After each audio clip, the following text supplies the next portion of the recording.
Chao shalom a todos los que nos acompañan, Shabbat tras Shabbat. Nuevamente es quien les habla, el Roe Walter de la Keilah en su presencia. Para mí es un honor, un gusto poder nuevamente en este día de Shabbat traer una enseñanza que espero en mi corazón sea de edificación para su vida, así como lo ha sido para la mía. En esta ocasión estaremos estudiando la parashá número 13, Shemot.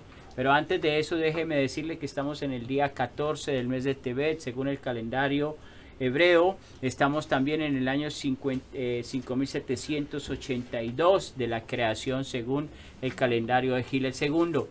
Para mí, como les digo, es un honor Shabbat tras Shabbat poder traer un mensaje, poder traer una reflexión para nuestra vida, especialmente en este tiempo que estamos viviendo, tiempos de que podríamos decir pruebas de nuestra emuná, en ese concepto, por decirlo. Pruebas de emuná donde cada uno de nosotros, a través de este caminar o en este tiempo, por decirlo más bien de esta manera,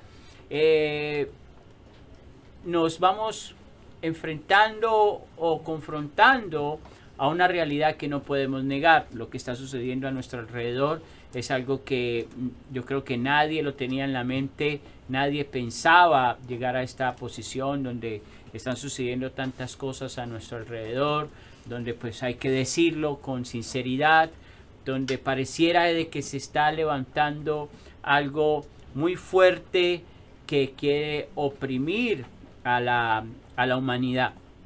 Y esto es claro y esto es bien visible en lo que son los textos de la Torá que nuestro Mesías también nos enseñó, que en los últimos tiempos veríamos cosas que nosotros no nos imaginaríamos. Pero es por eso que la emuná necesita fortalecerse en este tiempo, es por eso que la emuná, la fe original, la fe sincera, necesita fortalecerse a través de la oración, a través de la intimidad, a través de la comunión con el Eterno, de la comunión con las personas que nos rodean, porque es de la manera que nosotros podemos seguir adelante. Dice la palabra que no es bueno que el hombre esté solo, y eso tiene mucha relación a lo que estamos pasando en este tiempo. ¿Por qué? Porque hay un espíritu en el cual, hay una trama que se está levantando en que hayan separaciones de las familias, de que no hayan reuniones y todo lo que ustedes saben que está sucediendo en este tiempo, y es con un propósito, tener en cierta manera un gobierno sobre la humanidad. Y esta parashá no es ajena a eso. Esta parashá es una parashá que nos muestra en cierta manera lo que va sucediendo. Estaba escuchando un pensamiento de alguien que dijo que me llamó mucho la atención, como para que empecemos después de esto poder empezar nuestro estudio de Torah.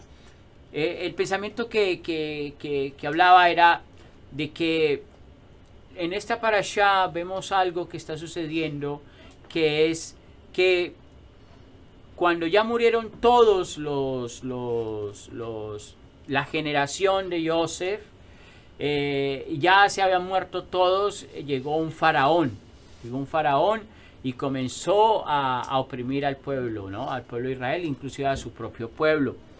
Pero lo interesante de ese pensamiento es que dice hasta el último que quedó vivo, o sea que una vez se murieron todos, llegó un faraón a oprimir. Y esto, el pensamiento era, una vez que perezcan o que ya mueran todos los que pasaron el holocausto en Alemania, una vez que ya esos testigos desaparezcan, nuevamente la historia se volverá a repetir, porque serán los testigos de la historia. Y es muy interesante la idea, porque precisamente estamos en un tiempo donde la historia quiere ser borrada. Y todos tenemos que tener bien claro que si la historia es borrada, la historia se tiene que repetir. Y eso lleva a que si la historia es borrada, las nuevas generaciones van a creer aún menos en lo que da vida o vivir una vida correcta delante del Eterno. ¿Por qué? Porque lo primero que van a ser perseguidos y atacados va a ser, lógicamente, las comunidades, después la religión, y una vez que llegue a los judíos, la persecución, pues ya todo lo demás sabemos las profecías que vienen a través de eso. Entonces, dicho todo esto, el énfasis como para empezar es que esfuércese en la emuná, pídale al Creador que a través de su espíritu le revele el camino, le revele la verdad, le revele lo que es vida, de que usted se pueda fortalecer cada día en el estudio de la Torá, en el estudio de los pensamientos de nuestro Santo Maestro Yeshua HaMashiach, en el cual nos muestra en realidad cuál es la puerta de escape para estas circunstancias difíciles que estamos viviendo. Pero como siempre decimos en nuestro lema de Shabbat, hablemos de Torah, y a eso es lo que venimos a hablar en cada Shabbat. Hablemos de Torah, estamos en la parashá número 13, la parashá Shemot. Empezamos un ciclo nuevo de estudios de Torah, donde estudiamos el segundo libro de Moshe Rabbeinu llamado Éxodo, pero dicho ya se le puso Éxodo debido a la historia que relata el libro, pero en realidad el libro se llama Shemot, que significa nombres, así como ustedes lo están viendo ahí en su pantalla. Esta parashá comienza, o este nuevo ciclo empieza el día de hoy, con el capítulo 1, versículo 1, hasta el capítulo 6, versículo 1 del libro de Shemot. La Haftará está ubicada en el libro de Isaías, capítulo 27, versículo 6 al capítulo 28, versículo 13.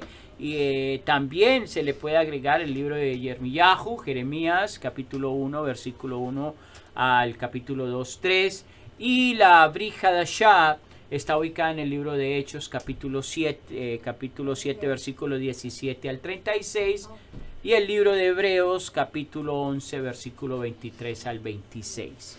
Entonces, este es el inicio de lo que es nuestro segundo ciclo de estudio de Parashá en el libro de Shemot, y espero que el Eterno pueda bendecirnos, traernos conocimiento, entendimiento, porque Shemot, cuando podemos ver a Shemot desde una perspectiva, o libro de Éxodo, como para que usted lo entienda, cuando vemos el libro de Éxodo desde una perspectiva actual, vamos a entender de que no hay mucha diferencia de lo que está pasando hoy en día. Por eso es muy necesario que comprendamos qué hay detrás del texto y qué hay detrás, para que nosotros podamos entender lo que el Eterno quiere para nuestras vidas. Y es interesante de que esta parashá no tiene ningún mandamiento, no tiene ningún misbot. Y eso es algo que tenemos que tener en cuenta. ¿Por qué? Porque al no tener misbot, nos demanda a que nuestra emuná sea aún más firme en el Creador. Acordémonos de que los misbots fueron dados al pueblo de Israel y se nos fueron dados a nosotros debido a nuestros pecados. Y entonces cada vez que vemos de que hay un lugar o hay una parashá que no tiene mandamientos, no tiene misbots, es porque quiere hablar algo de la condición del hombre para poder entender el camino del Creador. Entonces, dicho lo cual, pues empecemos con el estudio, la introducción, también pueden ver en la Brit Hadashah el libro de Lucas, capítulo 20, versículo 27 al 24. La introducción. Somos Israel en la medida en que descendemos de Abraham en numerosas oportunidades. El Tanakh en general y los profetas asistirían o insistirían en esto. En cuanto al libro de Éxodo en sí, contiene tres temas dominantes. 1. Redención de la esclavitud egipcia. B. La entrega de la Torá al pueblo de Israel a los pies de Sinaí. Y C. La meta de ambas, que es el asentamiento del pueblo de Israel en la tierra de Israel para vivir en ella de acuerdo con la voluntad del Eterno revelada en la misma Torá. Si bien el libro de Shemot está íntimamente entrelazado en Bereshit, estamos evidentemente ante otro comienzo u otro nacimiento. Ahora, en Bereshit comenzó el tiempo, nace el universo, es creado el hombre, pero en Shemot nace el pueblo de Israel, nace la libertad y nace la voluntad de existir. Esta última parte es muy interesante ¿Por qué? Porque aunque el Eterno nos creó a su imagen y semejanza, cada uno de nosotros tiene la voluntad, tiene que tener voluntad, tiene que tener la fuerza y la certeza de que si el Eterno lo trajo en este tiempo es con un propósito. Entonces, si no hay voluntad, si no hay deseo de vivir, no hay deseo de ser libre, lógicamente la persona seguirá en sus ataduras, en su esclavitud, por decirlo de esta manera, en la esclavitud de sus pecados y de sus transgresiones.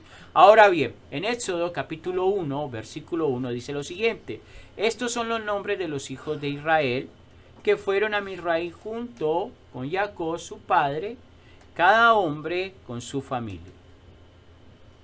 Antes de esto podemos ver en esta parashá que hay temas muy interesantes. La zarza, Moshe mata al egipcio, tiene temores, el Eterno le habla con un propósito, el encuentro que tiene con su hermano Aarón. Tiene temas muy interesantes en los cuales ayer pudimos en cierta manera ligar un poquito el primer verso del libro de Apocalipsis, pero eso será para otra ocasión. Ahora bien, el relato revela que los hijos de Israel, al descender a Misraim, Egipto, lejos de asimilarse a la sociedad egipcia, dejándose encandilar por su cultura progresista, tanto en lo social como en lo cultural y económico, prefirieron permanecer fieles a sus principios. En otras palabras, que ellos duraron un tiempo fieles a sus principios. Por eso está hablando algo muy interesante el primer verso. Comienza a hablar de la familia de Israel, que se quedan fieles, tratando de mantener sus principios con los cuales Jacob, su padre, los ha establecido en una tierra ajena a la que ellos a lo que el Eterno les ha prometido. Ahora, es por eso que el verso 1 dice, al principio de la parashá, Israel, después Jacob, enseñándonos que el origen del nombre Israel, es de atributo de dignidad y gloria, de aquel que se le cambió el nombre, pero de aquellos que entraron con el son de Jacob. En otras palabras, que cuando nos está diciendo, y estos son los hijos de Israel, ¿qué significaba Israel? Un nombre de gloria, pero Jacob era un hombre que tenía, estaba sujeto a debilidades, sujeto a circunstancias que su alma, por decirlo de esta manera, lo llevaba y cometía errores. Ahora bien, ¿por qué todo esto? Dice el Midrash que mientras que todos los hijos de Israel que entraron a Egipto y estaban vivos, vivieron en Goshen, evitando cualquier contacto social o cultural con los egipcios, pero que luego de la muerte de hasta el último de ellos, la nueva generación ya no querían estar más confiados en Goshen y comenzaron a mezclarse en la sociedad, asistiendo a sus teatros y circos, y se sintieron atraídos al culto y a la adoración de los animales e imitaron sus prácticas. Entonces, ¿por qué decía al principio de que esta parashá, o por decir el libro de Shemot, especialmente en esta parashá, no está tan ajena a la realidad que vivimos? Es claro saber de que estamos pasando circunstancias difíciles. Es claro saber de que la sociedad o el mundo cada vez ve más ¿cuál sería la palabra correcta? Como lo que nosotros queremos vivir, una vida santa, una vida pulcra, una vida de acuerdo a lo que el Eterno quiere, la ve como con más desprecio, ¿no? Y quiere como despreciarla, y muchos nos permanecemos firmes y muchos queremos seguir permaneciendo firmes, pero muchos, debido a la fuerza que hay espiritual que está rodeando, están permitiendo asimilarse o asimilar el modo de vida, aceptando cosas que no se deben de aceptar, permitiendo que haya un señorío que no debe de haber, pero desafortunadamente en eso estamos viendo. Por decir un ejemplo, y esto lo tengo que decir, si nos damos cuenta, las iglesias están vacías, no se les permite los cultos de adoración y todo lo demás, porque tiene demasiados reglamentos y las están llevando a un momento en que todo sea tan digital, que pues Baruch Hashem tenemos lo digital hoy en día. Pero cuando vamos a ver el mundo, las discotecas, las barras, los bares, todo lo demás tiene carta y puertas abiertas y pueden haber miles y miles de personas y todo eso está correcto. Pero aquellos que quieren caminar en la senda del Creador, apartarse y vivir una vida correcta, pues esos son los que están siendo perseguidos. Y literalmente lo que está sucediendo en este momento, una vez que se mueren los últimos hombres de la generación de Joseph, inmediatamente se levanta un faraón, se levanta un hombre sin temor, se olvida de la historia y inmediatamente comienza a oprimir al pueblo. Ahora, en 1 de Juan, capítulo 2, 15 dice: no amen al mundo ni las cosas del mundo. Si alguno ama al mundo, el amor del Padre no está en él. Porque todas las cosas del mundo, los deseos de la vieja naturaleza, los deseos de los ojos, las pretensiones de la vida, no son del Padre, sino del mundo. Y el mundo está pasando junto con sus deseos, pero aquel que hace la voluntad de Hashem permanece para siempre. Y esto es muy interesante, muy importante entender permanecer para siempre. El texto no nos está diciendo permanecer en esta vida corpórea para siempre, sino que permanecer para siempre nos habla de la esperanza que tenemos de poder estar delante de nuestro Creador en algún momento. ¿Por qué? Porque el hecho de aceptar a nuestro Mesías demanda una responsabilidad. No es solamente confesiones, sino cambiar el modo de vida, tener perspectivas de vida correctas conforme a lo que la palabra nos está enseñando. Ahora, en Éxodo 1:6 dice: Joseph murió como todos sus hermanos y toda su generación. Los hijos de Israel fueron fructíferos, aumentaron abundantemente, se multiplicaron y crecieron poderosamente. La tierra se llenó de ellos. Cuando vemos el relato de la Torá y lo ponemos en nuestra vida presente, especialmente pues aquí los que estamos en el área de Norteamérica, podemos entender que ha pasado algo similar. Tuvimos un faraón que tenía compasión en cierta manera, que tenía sus errores como todo hombre, pero que permitía de que hubiera un avance económico, cultural y todo lo demás, ¿no? Una vez pasa esta circunstancia, vemos de que hubo un crecimiento, tanto como les dije, cultural, religioso y todo lo que abarcaba estas circunstancias que vivíamos. Pero una vez que esto pasa, que esto queda atrás, lógicamente comienza una opresión en la cual comenzamos a ver nosotros con nuestros propios ojos. Ahora, ¿qué quiere decir esto? Que la palabra hebrea Shemó se traduce en nombres. En el pensamiento hebreo, el nombre de un ser humano no conlleva la necesidad de simplemente otorgarle una identificación, sino que el nombre con el que una persona es llamado constituye su alma y su fuerza vital. En otras palabras, que el Eterno a cada uno, cuando vamos a ver el libro de Apocalipsis, dice que se nos dará una piedrecita blanca y un nombre nuevo, lo que nos está indicando de que Hashem, cuando ya hayamos prevalecido, hayamos aguantado la prueba y hayamos superado las circunstancias difíciles, Hashem nos otorgará un nombre celestial en el cual nosotros seremos identificados como hijos de Elohim. Desde el punto de vista de nuestro estudio, también vamos a ver un poco de historia en este pedacito nomás. Desde el punto de vista de nuestro estudio, nos interesa el movimiento del segundo milenio, antes de Mashiach, en cuyos principios floreció el Reino Medio con las dinastías 11 y 12. Lo que se llama el segundo periodo intermedio, dinastías 13 y 17, abarca los reinados de los faraones extranjeros, los Ixos, y por tanto la historia de Joseph. Fechas aproximadas para este periodo son 1786-1570 antes de Mashiach. El Reino Nuevo, el Imperio Nuevo, el Imperio incluye las dinastías, como lo están viendo ahí. Vamos al punto C y empieza con el rey que no conocía a Joseph. Abarca periodos de gran periodo con conquistas en Palestina y Siria, pero también pasaba por épocas de confusión y riqueza. Mira qué interesante. Y flaqueza, perdón. Mira qué interesante. Porque una vez que muere el faraón, que conocía a Joseph y había puesto a Joseph como al segundo a su mando, todo estaba bien. Pero una vez viene este faraón que no conocía a Joseph, que no quiso saber, por decir así, la historia de su propia nación. Dice la historia que rodea la Biblia, que este rey que nadie conocía, o el rey que no conocía a Joseph, comenzó a provocar confusión y flaqueza.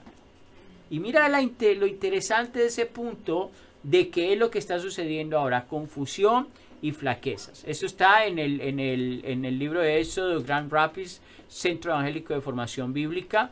Ahora bien, con el fin de la 12ª dinastía, entra en crisis el poder estatal de Egipto. Fue una crisis de origen político, quizás interna, debido a la sucesión de varios faraones reinantes, a veces de origen humilde o extranjero, no capacitados para la tarea. Según nos cuenta Manetón en el papiro del rey, donde figuran 123 nombres, y dice que ese papiro tenía el nombre de Joseph, pero que ese rey que no conocía a Joseph, que ese rey como que le importaba, por decirlo de esta manera. O bien infiltraciones extranjeras conocidas con el nombre de Hicsos, señores de los países extranjeros. Lo cierto es que con la aparición de los Hicsos se plantea uno de los mayores dilemas de la historia egipcia. Aquí interesante, porque estos Hicsos, se dice la historia de que no eran nativos egipcios, sino que eran hombres de otras naciones que habían venido a gobernar a Egipto y que habían tomado control sobre Egipto, y que lógicamente esto es un proceso, no estamos hablando de mañana, es un proceso que va evolucionando hasta que toma un poder, y ese poder lógicamente comienza a subyugar, a llevar a opresión a su pueblo. No estamos muy lejos de esa realidad de la historia, si ustedes lo ven con sinceridad. Ahora bien, la expresión Vitamale Aares Otam, que se traduce la tierra se llenó de ellos. Para muchos intérpretes, la traducción debería decir la tierra los llenó, o se llenaron del polvo de la tierra. Dicho así esto, el texto nos está revelando que los israelitas se impurificaron al involucrarse con los hábitos sociales de la vida egipcia. Así pues, en términos místicos, la fraseología apunta en lo general al apego por las cosas de este mundo, apego a las ilusiones físicas, apego a lo terreno, a lo material, apego a las bajezas humanas, a las tendencias a enojarse, a la ira, y etc. Eso es muy interesante porque en nuestra época estamos viendo ese apego, cuando, como les decía al principio, a lo bueno le están llamando malo y a lo malo le están llamando bueno, teniendo todo lo anterior en cuenta. Hay un nombre que contiene la encriptación, lo oculto de lo impuro que conlleva al caos. ¿Cuál es ese nombre? Ese nombre se llama Mizraim. Mizraim proviene de la raíz Mizrat, que significa comprimir o encerrar. La raíz de la palabra Mizrat viene de Metzarim, significa límites o límites de angustia. Están viendo cómo comienza el círculo histórico a revelarse ahora y a revelar nuestra actualidad. Ahora bien, podemos ver que las condiciones y frenos que existen en el alma de cada persona provienen por el sistema desde Metzarim y se conforman en el nombre Mizraim. Entonces, ¿qué es Metzarim? Límite. ¿Sí? ¿Qué significa Mizraim? Significa comprisión o encerrar. Ahora bien, a esto podemos ver que las condiciones y frenos que existen en el alma de cada persona proviene por el sistema de Metzarim y se conforman con el de Misraim. En otras palabras, Metzarim y Misraim comienzan a juntarse y a traer una presión tan fuerte sobre las personas que las personas lo único que van a poder hacer es asimilarse a las cosas que las rodean. ¿Por qué? Porque es algo que los confunde, algo que los lleva a una confusión, a querer entender esto es lo que me conviene, entonces yo acepto la opresión, acepto la flaqueza, la debilidad para que pueda vivir en esa opresión tranquilamente, por decirlo de esta manera. Ahora, ¿qué podemos entender de esto? Que Mitzarim es el concepto de la restricción sin libertad de movimiento. ¡Wow! Esto es muy interesante, porque tenemos una restricción de movimiento, tenemos una restricción de no poder caminar tranquilamente como caminábamos hace 5 años atrás o 4 años atrás, o más cercano 3 años atrás. Ahora en Filipenses capítulo 4 versículo 12 dice: yo sé lo que es estar en necesidad y sé lo que es tener más que suficiente, y en todo y de todas las maneras he aprendido el secreto, lo mismo estar saciado que de tener hambre, de tener abundancia y de tener necesidad. Ahora, ¿qué es lo que hace Misraim? Misraim nos quiere llevar como al rincón, por decirlo de esta manera, a la estrechez, a la incomodidad, pero que tú te asemejes y te asimiles esa vida como algo natural. Esto es lo correcto, bueno, está bien, no me quiero meter en problemas con nadie, lo voy a aceptar como tal.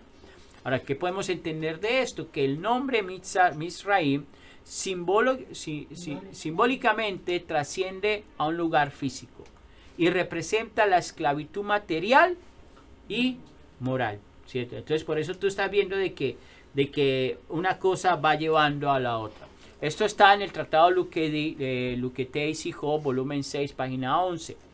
Ahora, este mismo tratado dice: el judío no tiene amigos en las altas esferas del mundo no judío.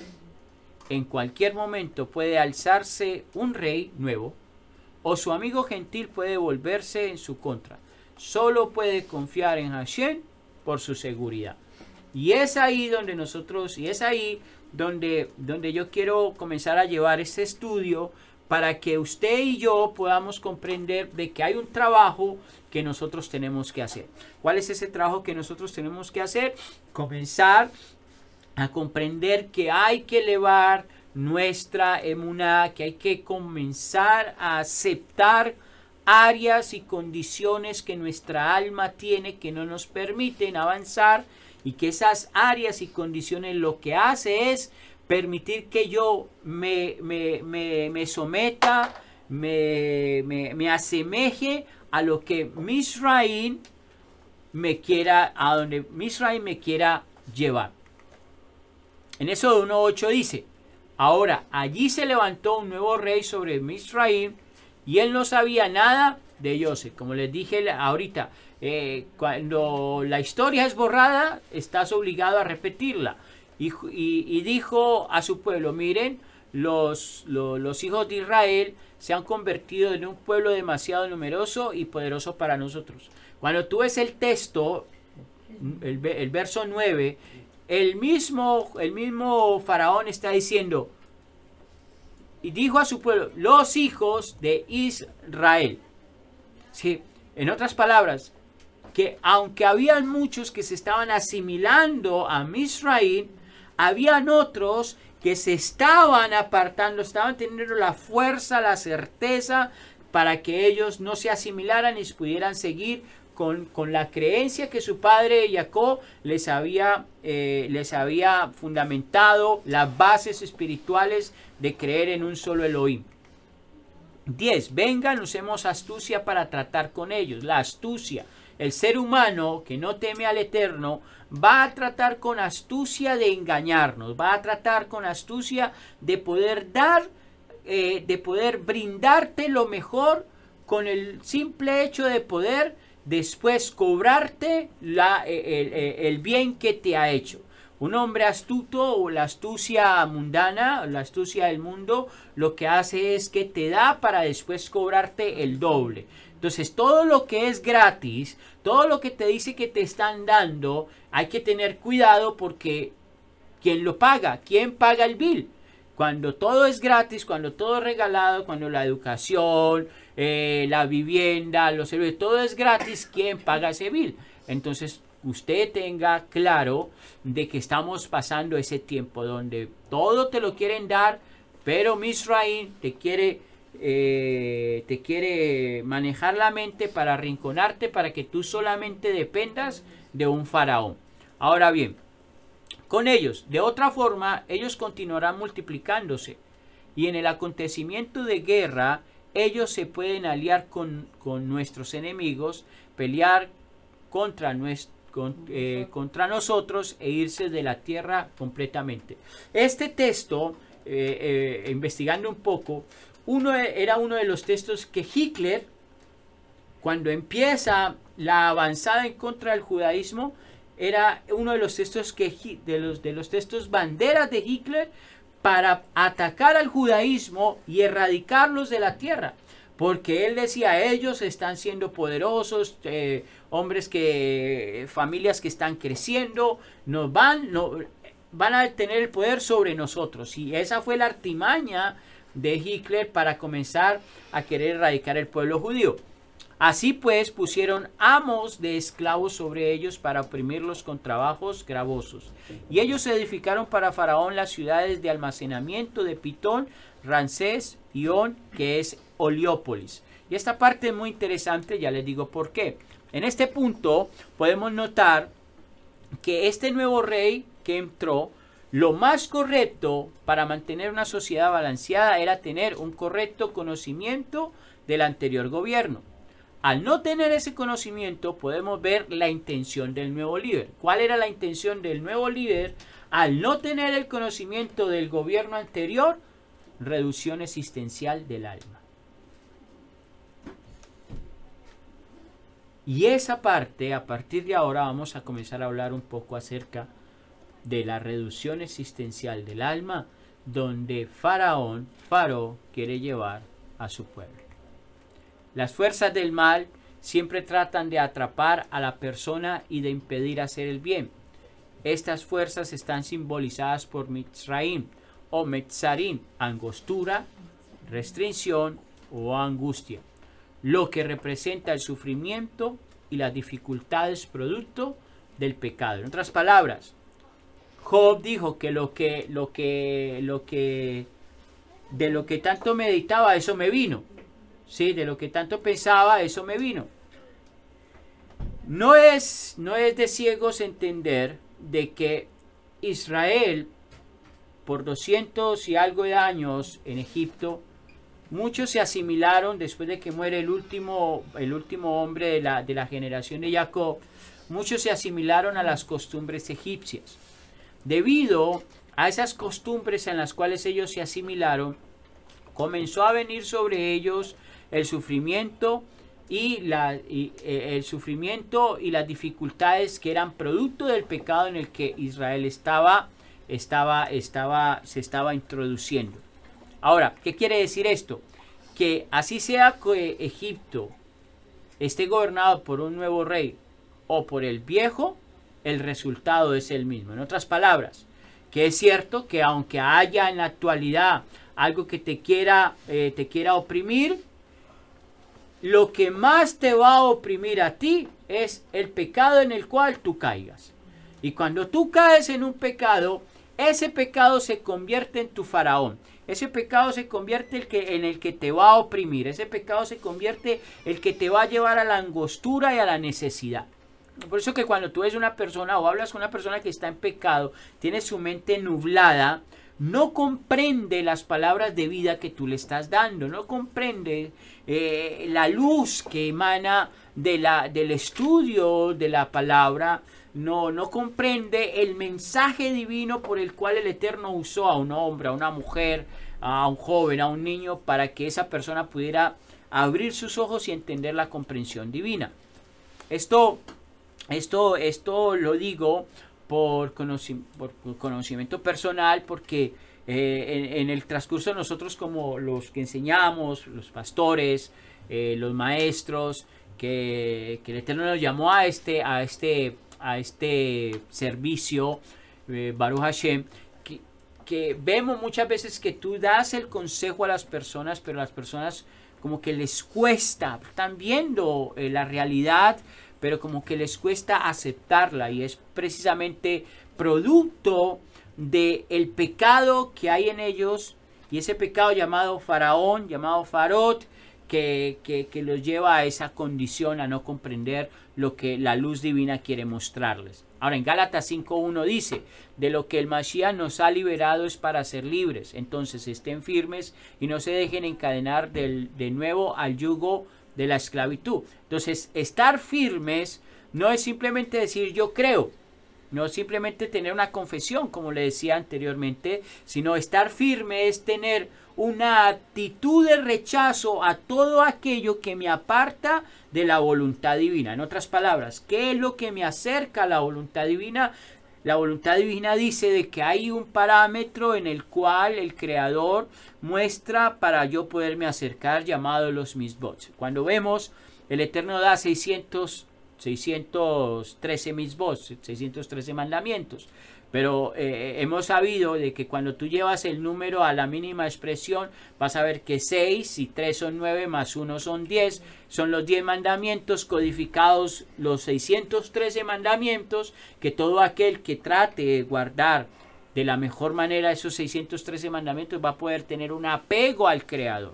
Entonces, lógicamente me dirán, pastor, pero hay mandamientos que hablan solamente del templo, es cierto, pero hay otros que no, y esos los podemos guardar, los podemos poner por obra, más sin embargo los que hablan del templo los podemos ver desde una perspectiva espiritual de cómo yo me puedo acercar a mi Creador. No nos olvidemos de que el mandamiento fue dado con el propósito de que yo purifique mi alma, de que yo purifique mi caminar y yo me pueda acercar a mi Creador confiadamente. Eso se trata, acercar confiadamente al Eterno, cuando yo estoy caminando en la senda de la rectitud. Ahora bien, hablando de la reducción existencial del alma, podemos entender lo siguiente. El alma posee el poder intrínseco para que, según el grado en el que trabaje, perfeccione sus actos al elevarse de un nivel a otro hasta la potencia suprema. En otras palabras, que cuando nosotros entendemos que Faraón o Misraim nos está oprimiendo, entonces nosotros tenemos un poder dentro de nosotros que puede comenzar a fortalecerse y elevarse poco a poco, rechazando lo que Misraim o lo que Faraón, el Faraón que no me conoce, no me someta. Entonces, cada vez que yo me hago fuerza, por eso dice la palabra que el reino de los cielos sufre violencia y solamente los violentos pueden arrebatarlo. Entonces, ¿qué quiere decir eso? Que cuando yo soy una persona fuerte, esforzada, de que quiero caminar en los preceptos, en el camino de Hashem, entonces yo voy a ir subiendo de un nivel a otro, y ese nivel a otro me va a acercar a mi Creador. Entonces, ¿qué quiere decir todo esto?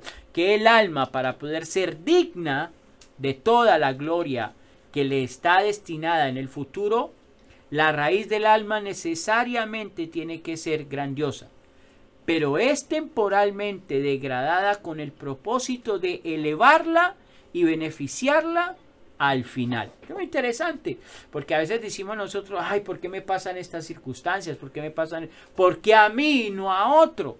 Lo que la persona que está trabajando o que está espiritualmente tratando de vivir va a comprender de que cualquier condición de sometimiento o donde te quieran arrinconar es con un propósito. Entonces, pongamos contexto. Veamos un faraón que se ha levantado, no conoce a Israel, no conoce a su nación, no quiere conocer nada de la historia, y este hombre comienza a oprimir al pueblo, el pueblo comienza a gemir, pero esa era la única manera por la cual Israel, o más bien el Eterno, iba a escuchar el clamor de de su pueblo oprimido. En otras palabras, que el dolor, las circunstancias, las necesidades, la opresión, si tú no gimes, no clamas en esas circunstancias, Hashem no te va a auxiliar. Siempre y cuando tú seas fuerte, siempre y cuando tú te estés fortaleciendo a no asimilarte a la condición que te rodea o a ese Egipto, a ese Misraim que te está rodeando, y que lo que quiere ese Misraim es que tú te vuelvas, ¿cómo se dice esta palabra? Cuando sea una costumbre, te acostumbres a ese modo de vida. Y vamos a ponerlo claramente. ¿Qué pasó con Cuba? Cuba era, dice la historia, que Cuba era una nación muy próspera, pero llegó el comunismo, y todo comenzó como una bola de nieve a darle facilidades de vida, por decirlo de esta manera, a las personas. Cuando menos pensaron, ¡pum!, los restringieron en todo. Sí, hasta el día de hoy, una de las ¿cómo se dice? Del comunismo más antiguo, igual que el comunismo chino, en este tiempo, que nosotros podemos ver como claro ejemplo de que no nos podemos asimilar, y no podemos y no debemos de permitir que nuestros hijos en un futuro se asimilen a este mundo, a este nuevo orden que nos quiere llevar a impulsarnos, a acomodarnos a una vida que ellos quieren. Ahora bien, ¿qué quiere decir degradar el alma? Que estando en este nivel, que el Eterno le ha impuesto por su pecado, el Eterno le ha impuesto leyes y normas llamadas la totalidad de la Torá, para que las cumpla y las preserve. Es por eso que el alma está sujeta mientras esté dentro del cuerpo. ¿Qué quiere decir eso? ¿Qué nos enseña esto? Que el sistema de las leyes de la Torá solo aplica mientras el alma esté confinada en el cuerpo y se haya dado la misión de refinarlo. Es por eso que la Torá es un instrumento que el alma utiliza para refinar el cuerpo. Esto es muy interesante, porque es a través de ella, lógicamente el Rúa nos va a llevar a toda verdad, pero es a través de ella que nosotros vamos a poder comprender la condición de nuestra alma. Si yo acepto vivir en Misraim, o yo acepto llegar a Sinaí y decir, haremos todo lo que tú digas que hagamos, entonces cuando llega ese momento que yo acepto de que la totalidad de la Torah, la totalidad del Misbot, llevándolo bajo la guía del Ruach HaKodesh, entonces me va a traer la libertad. Por eso dice que si el Hijo os liberare, seríamos libres de verdad. Entonces, cuando el Eterno a través de Mashiach nos da la promesa del Ruach HaKodesh, es para que a través del Ruach HaKodesh podamos comprender la ley, la totalidad de la Torah, y así podamos ser nosotros refinados, y así poder ser un alma elevada. Y esto está muy bien claro visto en la perspectiva de Apocalipsis capítulo 21 versículo 27, que dice: nada impuro podrá entrar en ella, tampoco nadie que haga cosas vergonzosas o mienta. Los únicos que pueden entrar son aquellos que sus nombres estén escritos en el libro de la vida del Cordero. Y cuando ves el contexto, vas a ver de que hay dos condiciones para entrar ahora a la presencia de Adonai: aquellos que no hayan negado a Mashiach y aquellos que hayan guardado los mandamientos de Hashem.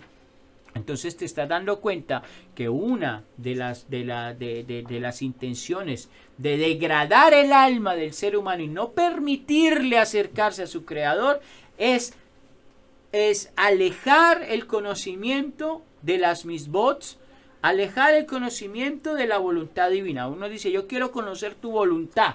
No sé si ustedes han escuchado la expresión. Entonces yo le puedo decir: ¿quieres conocer la voluntad del Eterno? Estudia la Torah. Ahí está la voluntad del Eterno. Yo quiero conocer a Dios, estudia la Torah, porque ahí vas a conocer al Eterno. ¿Qué quiere decir eso? Que cuando una persona dice, no, es que eso ya pasó, porque ahora yo tengo a mi Mesías, que todo es gracia, todo es amor, entonces tú no estás conociendo la voluntad del Eterno, porque el Mesías fue enviado por voluntad del Eterno. ¿Para qué? Para que a través de él pudiéramos comprender las cosas que antes no comprendíamos. A través de su espíritu podamos comprender cosas que antes no comprendíamos. Ahora, en segunda de Timoteo dice, 3:12 dice, y en verdad todos los que quieren vivir una vida kadosh unidos con el Mashiach Yeshua serán perseguidos. Mientras tanto, gente malvada e impostores irán de mal en peor, engañando a otros y siendo engañados ellos mismos. En otras palabras, lo que el Eterno va a querer hacer es que cada vez que haya restricciones, que yo trabaje la restricción, que mi alma no me gobierne y que no se asemeje, sino que mi alma se eleve, entonces aquel que me persigue, ese mismo será engañado. Y literalmente eso es lo que está pasando, porque nosotros creemos en un Elohim, nosotros tenemos fe de que Hashem está con nosotros. Él dice en su palabra, no te abandonaré, no te dejaré, yo estaré contigo hasta los últimos días de este mundo, yo estaré contigo, confía.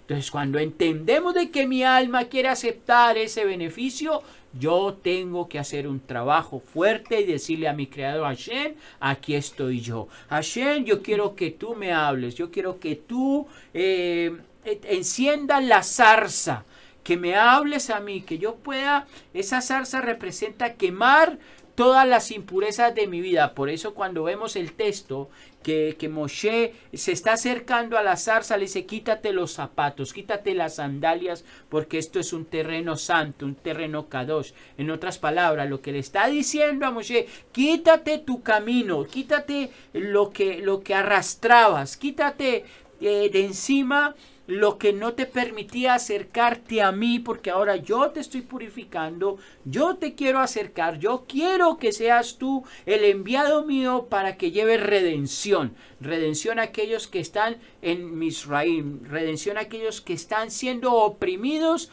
por la vida que los rodea, por la opresión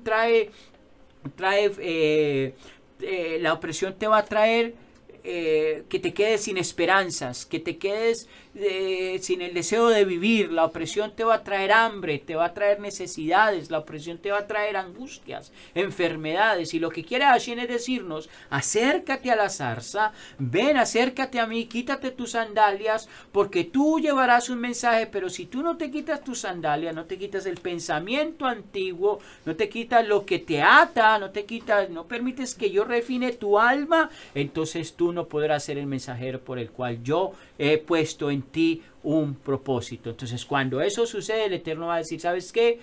Yo voy a buscar a otro que se quiera acercar a la zarza, otro que quiera arrebatar el reino de los cielos con violencia para llevar mi mensaje, llevar mi besorá, llevar lo correcto de lo que es mi divinidad.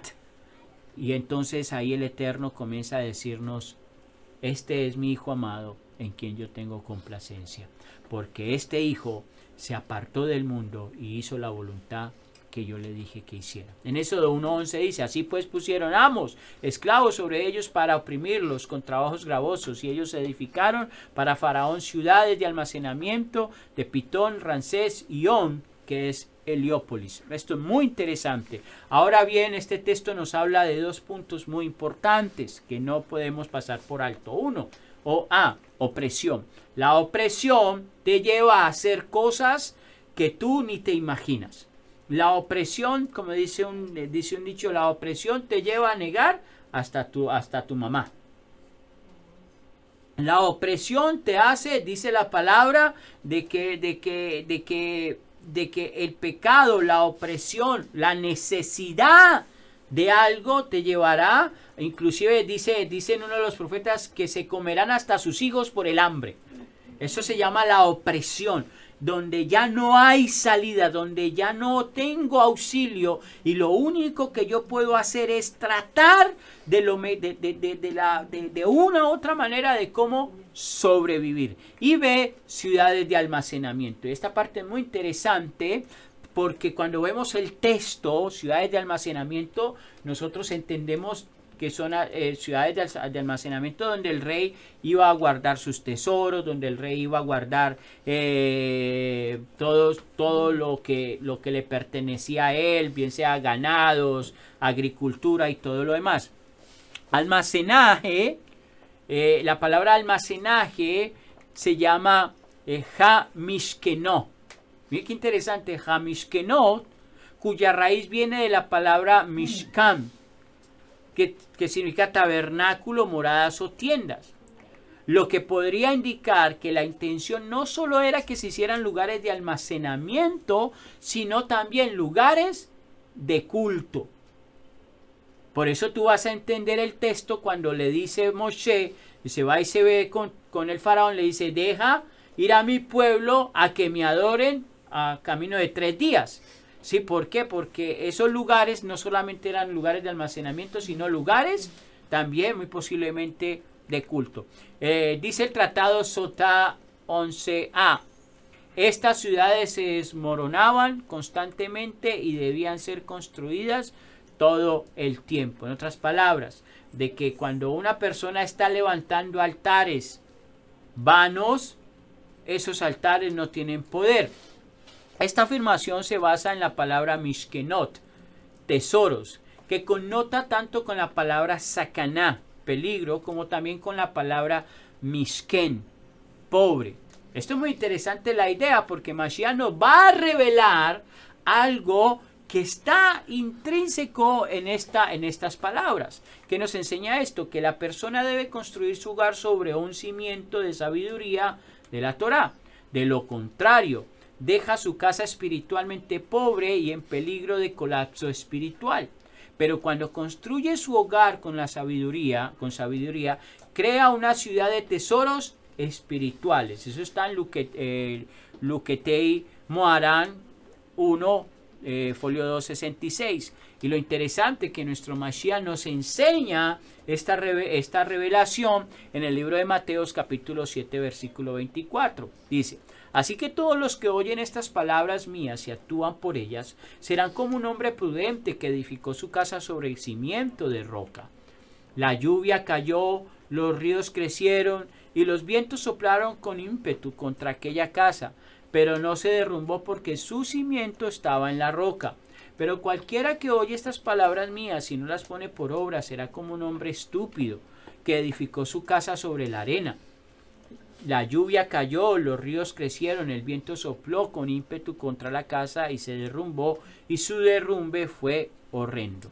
Interesante, porque entonces vamos a ver de que aquí hay una roca, y la roca representa la firmeza con la cual tú caminas, la firmeza a lo que tú estás creyendo, la firmeza a las promesas que el Eterno te ha dado, la firmeza hacia la dirección que el Eterno te está llevando. Entonces, cuando una persona no está caminando en esa firmeza de saber de que el Eterno ha puesto leyes estipuladas para que el ser humano camine correctamente delante de él, entonces es un hombre que edifica su vida sobre la arena, un hombre que edifica su vida sobre cimientos vanos, sobre altares vanos, sobre dioses vanos que no tienen poder ni autoridad para bendecir a esa persona. ¿Qué nos enseña esto? Que así es la inestabilidad de este mundo. Uno trabaja y trabaja para levantar edificios que no se apoyan sobre una fundación sólida, edificios construidos solamente para el honor de la persona y que inevitablemente se derrumbarán. El deseo del ser humano es solamente levantar y levantar y levantar edificios, y ustedes se han visto de que muchos edificios tienen nombres arriba, queriendo dar a entender de que el dueño o el creador de ese edificio, de esa compañía, su nombre lo plasmó ahí para que tenga reconocimiento, pero al final eso se caerá porque todo eso está sobre la arena. Ahora en Éxodo 2:14 dice, él respondió, ¿quién te nombró jefe y juez sobre nosotros? ¿Tienes intenciones de matarme como mataste a Misraim? Moshe tuvo miedo claramente tuvo miedo Moshe. Él pensó, el asunto es conocido. Moshe fue rechazado la primera vez cuando vino a sus hermanos. De la misma manera la mayoría de los judíos rechazaron al libertador Yeshua cuando vino por primera vez. Todavía no se había cumplido el tiempo fijado de esta estancia en Egipto. Por lo tanto, no era el tiempo para que Moshe liberara al pueblo. El llamado estaba en su vida y el deseo de cumplir el llamado no faltaba, pero faltaban dos cosas. ¿Qué cosas eran lo que faltaba para que se cumpliera el propósito de Hashem en Moshe? El tiempo correcto y la manera correcta. Y esto es muy interesante porque a nosotros cuando tenemos, vamos a tomar decisiones que van a formar algo trascendental en nuestra vida, tenemos que pedirle al Eterno el tiempo correcto, la manera correcta de cómo obrar, hacer las cosas que debemos de hacer. ¿Qué quiere decir esto? Que al precipitarse ocurrió un desastre. En su propia ira y celo por su pueblo hebreo cometió ¿qué? Un asesinato. Y esto es muy importante que lo tengamos en cuenta. Muchas veces nos precipitamos a tomar decisiones. Nos precipitamos, vamos a ponerlo de esa perspectiva. Lógicamente todos queremos viajar, todos queremos tener una vida placentera, agradable, y nos precipitamos a vivir esa vida y no entendemos muchas veces que el Eterno está reteniendo un poco ese afán, porque de pronto no es, ese es el propósito o el lugar a donde el Eterno te quiere llevar, sino que te quiere llevar hacia otra dirección y te precipitas y llevas, puede llegar a un colapso, llegas a un colapso. Lo hemos podido ver en personas que han estado con nosotros y pues lógicamente tomaron decisiones y eso lo llevó a un colapso tan fuerte que pues muchas veces dura un tiempo poder levantar esas murallas que se han caído por haberse ido desbocados, ¿no? Por el deseo de su alma o cosas que su corazón deseó. Entonces, cada uno de nosotros tiene que discernir el tiempo correcto, la manera correcta, cuando vayas a hacer algo, cuando vayas a hacer un viaje, cuando vayas a hacer una compra, cuando vayas a dar inclusive una palabra de aliento, porque muchas veces no es el tiempo correcto de irle a dar una exhortación a una persona.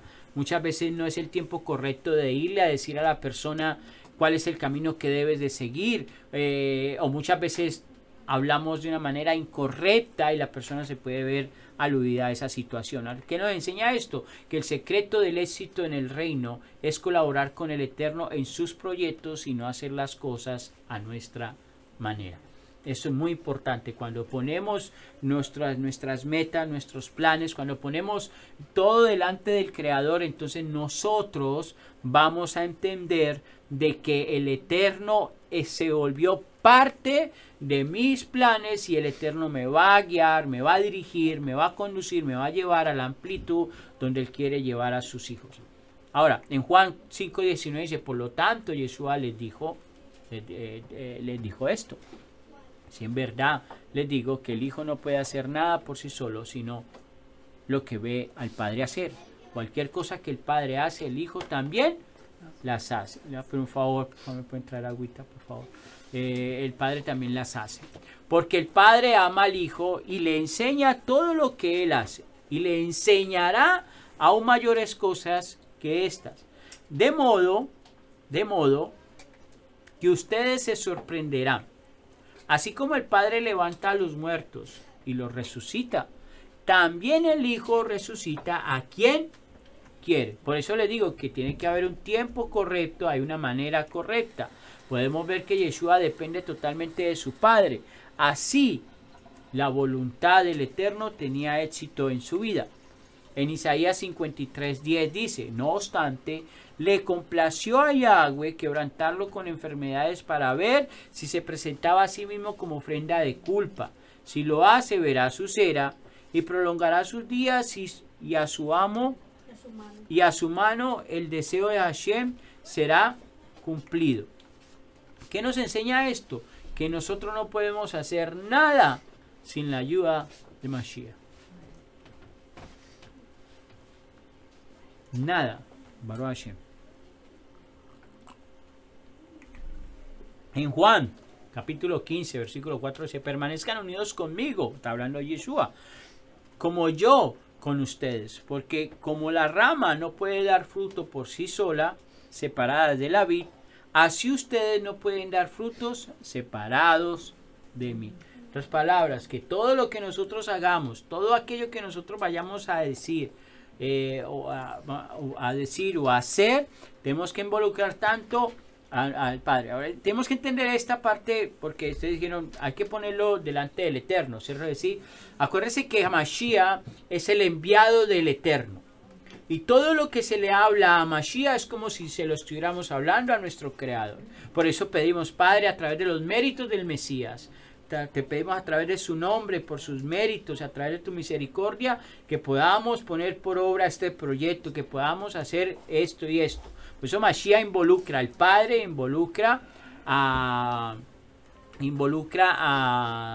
se involucra a Él en el camino que nos quiere llevar. Ahora bien, Éxodo 1:22, se me fue toda la parte aquí. Entonces Faraón dio esta orden a su pueblo: todo niño que nazca, échenlo al río, pero dejen que las niñas vivan. Faraón representa la imaginación de la persona en el momento en que él disturbia en hebreo es mafria, la distrae de su objetivo final. Disturbia significa caos, falta de conocimiento, ansiedad. Puede referirse a cuando estás en un momento personal complicado o de depresión. Eso es lo que hace Faraón. ¿Qué quiere decir esto? Que el objetivo de Faraón es buscar afectar la conciencia del ser humano, del mundo que vive, dañando su recuerdo, corrompiendo así el proceso de pensamiento claro. Esto es muy interesante porque Faraón eso es lo que quiere hacer, que tú pierdas el objetivo que el Eterno ha puesto en ti. ¿Cómo lo va a perder? Que tu conciencia comience a involucrarse en las cosas que lo van a someter a Misrael, que lo van a someter a la limitación. Por eso dice el libro de Hebreos capítulo 9 que Mashiach, la sangre de Mashiach lavará nuestra conciencia. ¿Qué quiere decir eso? Que Faraón se encarga de ensuciar la conciencia, pero Mashiach se encarga de limpiar la conciencia. Ahora, es por eso que el nombre de Moshe viene de la raíz Mashach, que significa sacar. Permítame ahí que alguien iba a hacer una anotación mientras que tomo agua. Siempre era el que iba a hacer la nota. ¿Disturbia o disturbio? Disturbia. Disturbia. Así dice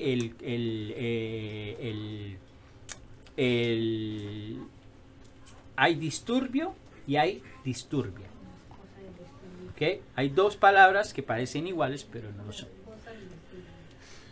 Ahora bien, es por eso que el nombre Moshe viene de la raíz Mashá, que significa sacar. En otras palabras, el nombre Moshe anuncia que el Mesías tendría que ser sacado de la muerte para poder ser libertador de Israel y el mundo.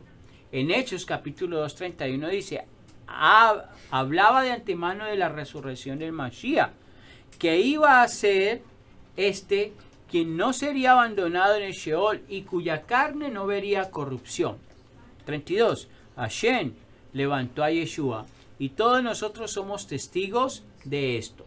Es por eso que Moshe da testimonio de lo que está sucediendo. En Deuteronomio 18:15 dice, Yahweh levantará un profeta como yo entre ustedes, de sus propios hermanos.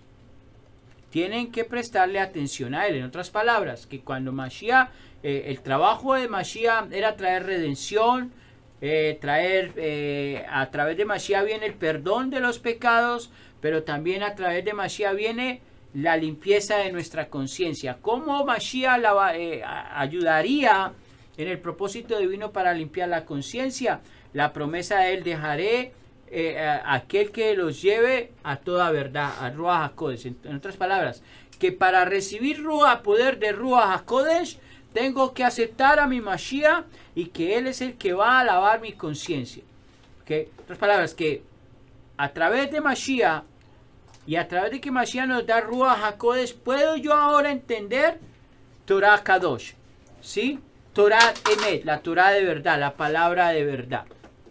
Ahora bien, podemos entender que la actitud de Moshe cuando vio a la opresión del faraón lo llevó a entender que su propósito sería el llevar a cabo el plan del Eterno.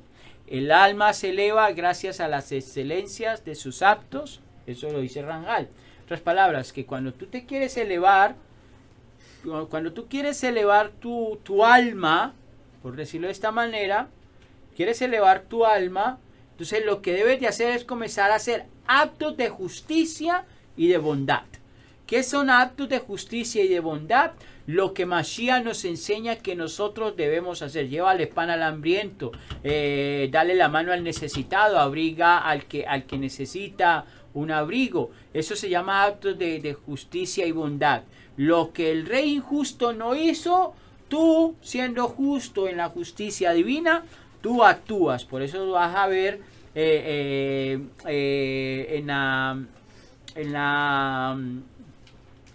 el Sermón del Monte. ¿Sí? Tú vas a ver todo el Sermón del Monte, cómo Mashiach comienza a dar ciertas pautas de cómo nosotros poder hacer justicia y bondad. Éxodo 2:11 dice: un día cuando Moshe era ya un hombre crecido, salió a visitar a sus hermanos de los hijos de Israel, y él los vio luchando con trabajos gravosos. Y él vio a un misraimí golpear a un hebreo, uno de sus hermanos. La pregunta que nos debemos hacer aquí es la siguiente. Moshe ya es una persona adulta. Moshe es una persona que tiene conciencia de lo que está sucediendo en su caminar. Moshe dice y relata la Torá en estos mismos textos de que él sabía de que él iba y visitaba a sus hermanos, ¿cierto que sí? ¿Acaso Moshe no estaba dándose cuenta lo que ese faraón estaba haciendo con su familia? ¿Será que Moshe era ciego a las circunstancias? ¿Será que Moshe no tenía conciencia del dolor de sus hermanos para que de un momento a otro de su vida pueda entender de que hay algo que está sucediendo que no está bien a él, ¿no? Es como que a Moshe como que quisiera mostrar el texto como que no le importaba los años, lo que había pasado años antes, a lo que viene a ver en este momento cuando este egipcio comienza a golpear a este Misraim, a este hebreo, perdón. Entonces eso me llamó mucho la atención, lo que es el refinamiento de nuestra alma. El refinar el alma también conlleva a que cuando nosotros vemos hay personas que son un corazón muy duro, que ven el dolor de las personas y no les importa. Hay personas que pueden ver la necesidad y bueno, en vez de ayudar juzgan. Me acuerdo tanto en mi caminar por el cristianismo hace muchos años. Siempre he sido un hombre muy llorón delante de la presencia del Eterno, no me da pena decirlo. Y entonces cuando lógicamente adoraba al Padre o adoraba a Dios en mi percepción de conocimiento, lloraba y le pedía al Eterno que me ayudara, que me auxiliara y todo lo demás. Pero me acuerdo tanto también que habían personas a mi alrededor que se burlaban diciendo: wow, ¿qué estará necesitando? ¿O en qué pecado se habrá metido?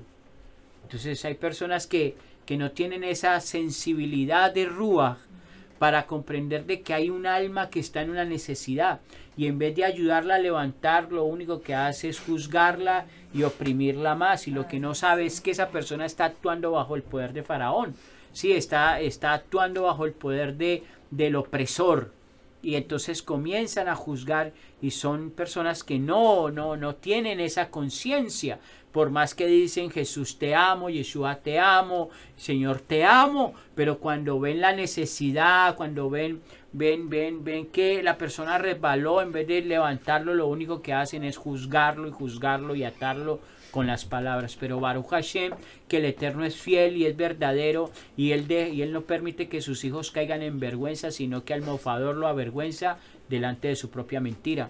Entonces eso es algo que nosotros debemos de entender. ¿Por qué Moshe no entendía las circunstancias de su pueblo antes de ver que un egipcio estaba maltratando a uno de sus hermanos? El capítulo 2, versículo 2, y él miró a este lado y al otro, y cuando él vio porque no había nadie alrededor, mató al egipcio y escondió su cuerpo en la arena.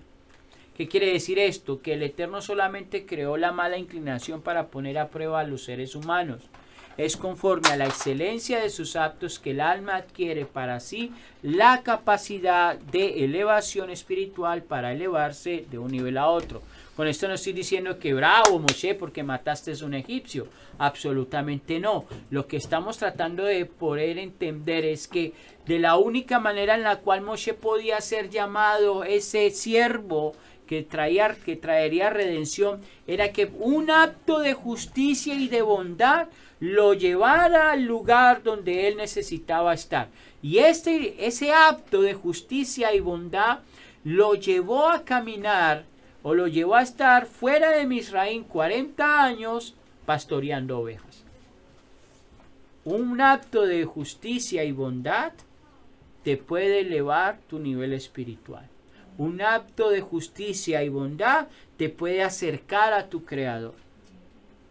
Porque cuando le das, dice Mashiach, que si tú le diste de comer al hambriento, me lo diste a mí. Si fuiste a visitar a un enfermo, me visitaste a mí. Si fuiste a visitar a un preso, me visitaste a mí. Y le dice, pero Señor, ¿cuándo lo hemos hecho? Y les explica lo que les estoy hablando. Entonces ellos llaman actos de justicia y bondad. En Éxodo 2:23 dice, en algún momento durante esos muchos años el rey de Misraim murió, pero los hijos de Israel aún gemían.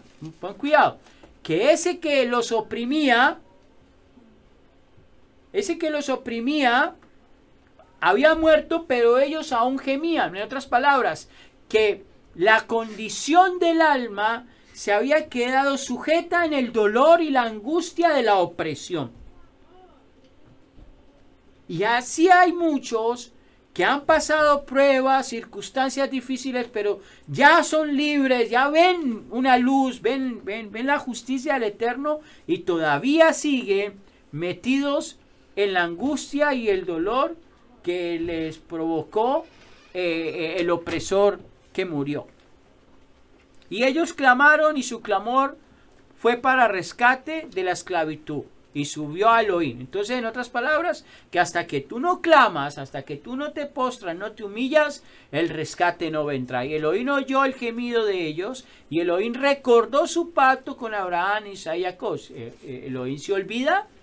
No. Elohim no se olvida, sino que es una manera como el texto nos hace entender a nosotros, que nosotros constantemente tenemos y dependemos de nuestro Padre para traer nosotros a recuerdo que, o sea, cuando yo me humillo delante del Eterno, no es Señor, bendíceme con dinero, bendíceme mis necesidades. No, cuando yo me postro ante mi Creador, cuando tú te postras es con la intención de reconocer las áreas negativas que te alejan de su presencia.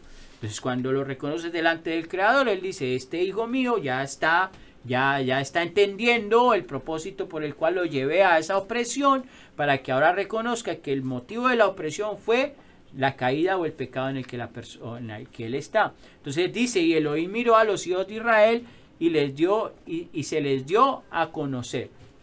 Entonces, en la opresión, cuando reconoces la condición, cuando reconoces tu nivel bajo de percepción celestial o espiritual y gimes, clamas al Eterno, entonces Él se da a conocer a nosotros. Esto es importante, es por eso que aquí entran dos puntos muy importantes. ¿Cuáles son esos dos puntos muy importantes de lo que es el clamar? Es el tikkun, la rectificación del alma y el clamor. Si estas dos acciones de tikkun, que se llama rectificación y clamor, no están caminando a la par, entonces lógicamente Elohim no va a poder mirar, porque aunque a él le duela el sufrimiento de su hijo, hasta que su hijo no reconozca su debilidad, no reconozca su condición de nivel bajo, entonces no va a poder venir el auxilio divino. Tikkun. Si ustedes ven esa imagen, así está una persona que está en la condición de Misraim, o de Misraim, está perdido. que no encuentra la salida a su rectificación. ¿Qué es tikkun? Tikkun es la palabra aramea para corrección. Tikkun nos muestra cómo nuestro pasado influye nuestro presente, o siendo más específicos, cómo las decisiones que hemos tomado determinan cuáles decisiones deberíamos tomar en el futuro. Puede que el tikkun esté relacionado con el dinero, salud o relaciones del pasado, inclusive con nuestras familias. Esto quiere decir que quizás necesitemos corregir nuestro comportamiento en diferentes áreas de nuestra vida en las que fuimos reactivos o egoístas en el pasado. Ahora podemos entender el clamor. Esto quiere decir que cuando clamamos al Eterno, Él oye nuestras voces y finalmente esto nos lleva a la salvación eterna. ¿Sí? Que si yo no anhelo la rectificación de mi alma, no clamo por la rectificación de mi alma, entonces eso no me va a llevar a lo que es llegar a la salvación eterna. En Apocalipsis capítulo 20, versículo 11 dice: y vi un gran trono blanco y al que estaba sentado en él. El cielo y la tierra huyeron de su presencia y ningún lugar fue encontrado para ellos. Y vio a los muertos, ambos grandes y pequeños, parados frente al trono. Se abrieron los libros y otro libro fue abierto, y el libro de la vida, y los muertos fueron juzgados por lo que había escrito en los libros, de acuerdo a sus obras. Cuando haces tikkun, cuando haces rectificación, entonces viene un rajén, una misericordia, cuando el libro de las obras comience a abrirse. El mar entregó a los muertos que había en él, y la muerte y el Sheol entregaron los muertos que habían en ellos, y fueron juzgados cada uno de acuerdo a sus obras. Entonces la muerte y el Sheol fueron lanzados en el lago del fuego. Esta es la segunda muerte, el lago de fuego. Entonces, el tikkun y el clamor nos llevan a que nosotros podamos estar delante de nuestro Creador. El 15, y cualquiera que cuyo nombre no se encontró inscrito en el libro de la vida fue lanzado en el lago de fuego. Moshe, cuando Israel peca con el becerro de oro, y ya les habían dado las tablas, ya les habían dado el pacto de Sinaí, ya les habían dado los mandamientos, pecan con el becerro de oro. Moshe, como el intercesor, el redentor de la nación de Israel, sube delante de la presencia y le dice: Señor, mira, si los vas a... Porque el Eterno le dice, si no conoces la historia, pues te lo voy a decir. El Eterno le dice a Moshe, debido a la adoración a ese becerro de oro, que los borraría a todos y haría que una nación nueva saliera. Entonces Moshe le dice: Señor, si los borras a ellos, más bien mátame a mí, bórrame del libro de la vida. Quiere decir que el libro de la vida no está aquí solamente en el libro de Apocalipsis o el libro de Revelaciones, sino que del libro de la vida ya habla la Torá, lo que nos da a entender a nosotros de que tenemos que tener un cuidado supremo de no ser borrados del libro de la vida. Y que hay libros que están siendo escritos de todo lo que hacemos, de todo lo que hablamos. ¿Para qué? Para que esas palabras sean para nosotros de juicio, o esas obras sean de juicio, sean testigos como para juicio, o sean testigos como para vida. Ahora bien, en este contexto de estudio podemos entender el texto que dice en Éxodo 3:1. Ahora Moshe estaba atendiendo las ovejas de su suegro Yitro, el sacerdote de Midian, guiando el rebaño hacia el lado extremo del desierto, y él llegó al monte de Elohim en Horeb. ¿Cuántos años duró Moshe después de que salió? 40 años, o sea que tuvo 40 años de rectificación de su Neshama, de su alma. ¿Por qué? Porque lo vamos a entender lo que dice esto. ¿Qué tiene que ver esto? Moshe era pastor. El pastor en hebreo es roé, alude a terúa, uno de los sonidos del shofar. Esto quiere decir que este sonido ayuda a que la persona controle sus pensamientos inmorales y logre la santidad. En otras palabras, la inmoralidad no solamente es sexual, la inmoralidad no es solamente en ese aspecto, hay inmoralidad en todos los aspectos.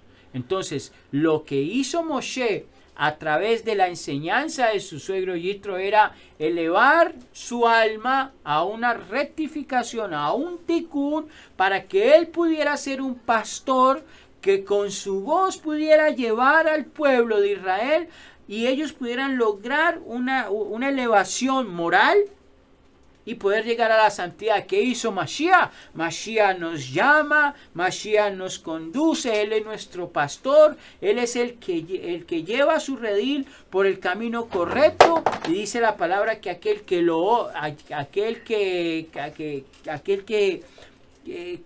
si Él es el pastor, entonces escucharemos su voz y lo seguiremos. En otras palabras, si Mashiach nos enseña a nosotros guardar y cumplir mis votos y caminar conforme como Mashiach caminó, entonces Él me va a guiar. Pero si yo estoy diciendo de que el misbot y que el mandamiento que me ayuda a refinar y a caminar conforme a la voluntad divina, entonces Mashiach no me está guiando, y lo estoy hablando literalmente porque eso es lo que la palabra desde Génesis hasta Apocalipsis nos enseña.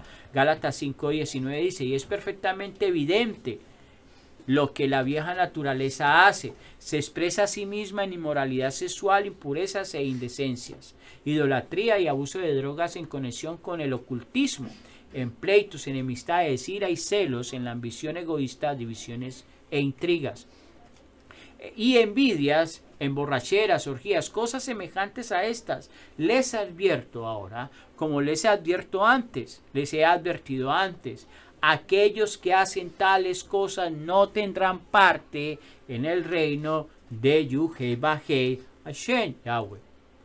Entonces podemos entender que lo que vimos ahorita en Apocalipsis capítulo 20, capítulo 21, todo aquel que practica estos actos no podrá estar en el reino del Eterno. ¿Cómo rectificas tu alma? ¿Cómo haces de que tu alma tenga un tikkun? ¿O cuál es el instrumento que el Eterno da para que el ser humano tenga un tikkun o un clamor sincero? Tres cosas: Ruach HaKodesh, clamor y Torah. Cuando tú clamas, viene el poder de Ruach HaKodesh para que entiendas que tienes que hacer tikkun, rectificación de tu vida. Y cuando haces rectificación de tu vida, vas a ver de que no vas a andar en pleitos con las personas, vas a ver que no vas a tener iras y celos, porque eso era lo que vivía Israel en Misraim. Se peleaban, habían pleitos. Dice la historia que rodea la Biblia de que en muchas ocasiones querían pelear por poderes, o por poderes en el sentido de familias, ¿no? ¿Cómo se llama eso? Cuando una familia quiere tener gobierno sobre otra, ¿no? Entonces como que tenían esas contiendas de que quién era quién era lo otro. Por eso tú vas a ver de que el texto dice que Moshe sale de 2 levitas.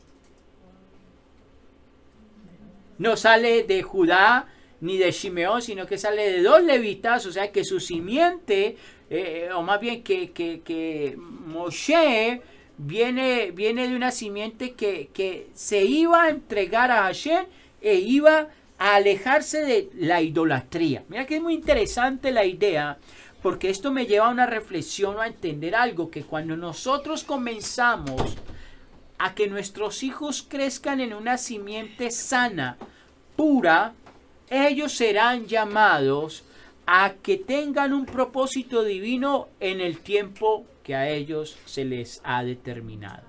¿Sí? ¿Por qué? Porque nosotros estamos purificando la simiente. ¿Cuál es la purificación y cuál es la simiente? Acuérdense que nosotros venimos de Mashiach. Mashiach es nuestra simiente. Él es nuestro, por decirlo de esta manera, nuestro ADN. Por el cual el Eterno a través de él comienza a trabajar. Entonces nosotros en este trayecto, a través de Mashiach, comenzamos a través de las enseñanzas a nuestros hijos, comienza poder de Ruach HaKodesh a limpiar la simiente, para que cuando ellos lleguen en el tiempo preciso, hagan lo mismo que hizo Moshe. Puedan tener conciencia de pecado, hacer rectificación, porque no podemos decir que ellos no se van a equivocar, ellos van a tener conciencia de pecado, tikkun, rectificación, enderezarán sus caminos y así podrán llegar a la obra o llegar a la voluntad divina. Podemos entender este texto con la secuencia de la visión de Moshe. Éxodo 3:2 dice, el malach de Hashem se le apareció en un fuego ardiente desde el medio de la zarza. Y él miró y vio, a pesar de que la zarza estaba ardiendo en fuego, la zarza no se quemaba. Él dijo, no te acerques más, quita tus sandalias de tus pies, porque el lugar donde estás parado es que es Kadosh. Entonces, cuando estamos hablando de la simiente, estamos hablando que cuando quítate tus sandalias, borra el pasado por donde tú caminaste. ¿Cuáles fueron tus sendas anteriores? Ahorita son sendas nuevas. Ahora yo te voy a fortalecer para que hagas mi voluntad y lleves el mensaje que tienes que llevar a mi pueblo que está siendo oprimido. Apocalipsis 21:5. Entonces el que estaba sentado en el trono dijo, mire, yo estoy haciendo todo nuevo. También dijo, escribe estas palabras, son verdaderas y dignas de ser confiadas. Él me dijo, hecho está, yo soy el Aleph y la Tab, el principio y el fin. A cualquiera que tenga sed, yo mismo le daré gratuitamente agua de la fuente de vida. Aquel que gane la victoria, ojo, aquel que gane la victoria recibe estas cosas, y yo seré su Elohim, y él será mi hijo. Pero en cuanto a los cobardes, los que no son dignos de confianza, los viles, los asesinos, los inmorales sexuales, aquellos que dan mal uso a las drogas con relación a lo oculto, los adoradores de ídolos y todos los mentirosos, su destino es el lago que arde con fuego y azufre, la segunda muerte. ¿Qué quiere decir eso? Que cuando yo me acerco a Hashem con un corazón sincero, que cuando yo me acerco a Hashem con un corazón honesto, lo que tengo que entender, o más bien, si yo me quiero acercar a Hashem con un corazón honesto, porque estoy viendo la zarza ardiendo, lo que tengo que entender es que yo tengo que cambiar mi manera de caminar, mi manera de cómo veo las cosas, mi manera de cómo veo al opresor. Ya no puedo ver al opresor como mi amigo, como el que me quiere proteger, como el que me quiere dar y suplir mis necesidades, sino que lo tengo que ver como el opresor que es. Ahora, hay un faraón que nosotros tenemos que derrotar paulatinamente. Ese faraón es llamado Yetzer Hará, la mala inclinación. Esa mala inclinación se llama faraón, el farot, lo que no nos permite ver la voluntad divina, o que nos permite ver por un momento y vuelvo y caigo, por un momento que desfallezco, un momento que me elevo y otro momento que estoy en el nivel de carne más paupérrimo, porque todo me molesta, todo me fastidia, todo me enoja. Entonces en ese momento es cuando la Yetzer Hará está teniendo poder, y poder de Ruach HaKodesh no está obrando en mi vida para poderla combatir y poder salir ileso de esa mala inclinación. En este evento sobrenatural en el que Moshe se encuentra con el Eterno a través de una zarza ardiente que no se consumía, vemos que Elohim presenta su identidad de una manera misteriosa. Moshe imaginaba justamente que el pueblo reaccionaría con una pregunta al anunciar el encargo.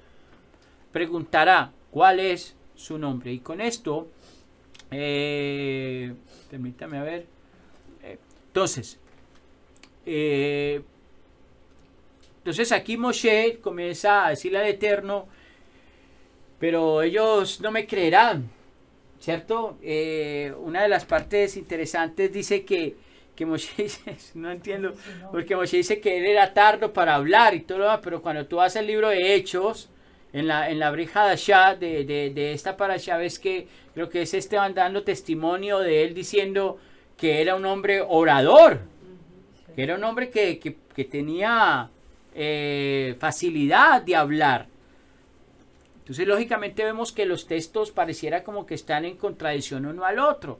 Lo que tenemos que entender es que la manera como Esteban estaba viendo el texto en ese momento era la manera como la historia relataban los textos de aquellos que podían ser dignos de acercarse a un rey o a un profeta. Vamos a poner un rey por ese momento. ¿Qué quiere decir esto? Que todo aquel que se podía acercar a un rey o que tenía el derecho de poder estar delante de un rey o ser amigo de un rey, esa persona tenía que ser perfecto. Perfecto en el sentido de poder tener, habla bien, de que tenía que tener sus extremidades completas, de que no tenía que tener ninguna falencia ni nada, porque eso hacía y representaba a su rey. Por eso tú vas a ver en la Torá que uno de los mandamientos de los levitas es que no haya ningún cojo, que no haga ningún tartamudo, que no tuviera nada mayugado, no quiero decir la palabra, sí, pero que en otras palabras, que el Eterno también quería a una persona que estuviera completamente bien en todos sus aspectos corporales, ¿no? Lógicamente también en sus aspectos espirituales, ¿no? Entonces, lo que está posiblemente, lo que podemos ver de pronto de Esteban es que Esteban está viendo el contexto histórico de cómo una persona, o cuál era la persona, o bajo qué, ¿cómo se dice? El requerimiento de ese rey hacia esas personas que se acercaban a servirle a él. Entonces posiblemente eso es lo que está pasando en el texto de Hechos. Esta pregunta es clave y es una duda directa hacia la identidad del Eterno, y el cuestionamiento es al mismo tiempo una petición de información sobre su nombre y de explicación de su significado. El hecho de que la respuesta esté dirigida a Moisés indica que la pregunta no es tomada de manera superficial. Esto revela algo de Moisés y del pueblo. El Eterno dijo, yo soy aquel que soy. Eso fue lo que dijo, o mejor dicho, yo soy el que seré. Cuando Moshe le dice a él, y cuando yo me pregunté quién me envió, se nos ha dicho yo soy. Sí, yo soy. ¿O será que dijo, o yo seré el que seré? O más cercanamente traducido en su literalidad, yo fui, soy y seré lo que aconteceré. Entonces, tengan presente esta parte, porque el Eye, Hashe, Eyet, no está hablando de un yo soy en presente, sino que está hablando de un seré. Una expresión divina es ultra paradójica, ya que se trata tanto de una respuesta como un rechazo divino al responder seré, como la respuesta a la pregunta ¿cuál es tu nombre? Él le dice yo seré, o seré el que seré. Esa es la respuesta de Hashem, ¿sí? Sino que se nos ha mostrado de que dice yo soy. Pero cuando vemos yo soy, es, ¿cómo se dice yo soy en hebreo? Ani. Él no está diciendo Ani, sino Eyet. Ya, vamos a entender este concepto. Entonces, para captar realmente la esencia del texto en cuestión, debemos entender que esta pregunta en realidad está en el marco de la segunda objeción que Moshe presenta al Eterno para el cumplimiento de su misión vocacional. ¿Qué quiere decir esto? Que el Eterno quiere hacerle entender a Moisés que se manifestará según su proyecto de propósito eterno, más allá de todo lo que sus escogidos hayan planificado para sus vidas. Por eso podemos ver enseguida mismo que el Eterno dará una respuesta a la pregunta del pueblo dado a Moisés. Así dirás a los israelitas. En Éxodo 3:15. Elohim además dijo a Moshe, Yahweh, Yuhei, Bajei, el Elohim de tus padres, el Elohim de Abraham, el Elohim de Isaac, el Elohim de Jacob, me ha enviado a ustedes. Este es mi nombre para siempre. Este es mi memorial, generación tras generación. Entonces él no les está diciendo en el versículo 14, no les está diciendo su nombre, sino que les está diciendo de una manera como él se les va a presentar a ellos. Yo seré el que te protegerá, yo seré Jiret para ti, yo seré tu proveedor, yo seré tu Elohim, yo seré tu sustentador, tu libertador, conforme a la condición de la necesidad, yo seré para mi pueblo. Eso es lo que le está diciendo literalmente. Ahora bien, Aquí lo vemos en el hebreo, eso 13. Elohim dijo a Moshe, Eye asher eye, yo seré el que seré, y añadió, aquí está lo que decir a los hijos de Israel, Eye, yo seré, me ha enviado a ustedes. Ahora bien, estas frases las podemos definir en 3 tiempos, en el cual significaría literalmente, yo soy, seré, el que soy, seré. En otras maneras, que yo fui tu Elohim y en ese pasado te sustenté. Yo soy el que te sustento ahora, pero no temas porque yo seré el que te sustentará mañana, porque yo estaré contigo. Entonces es un tiempo muy interesante. Ahora, este nombre parte de la raíz Hayat y está a su vez relacionado con Javá. Javá, Hayá, una raíz primitiva a existir, es decir, ser o llegar a ser, llegado a pasar, siempre enfático, algo que es algo bien marcado. En otras palabras, que cuando él dice yo seré, no dudes. Yo soy, no dudes, yo soy tu Elohim. No tengas temor del faraón, yo soy. No tengas mañana temor, yo seré mañana tu Elohim.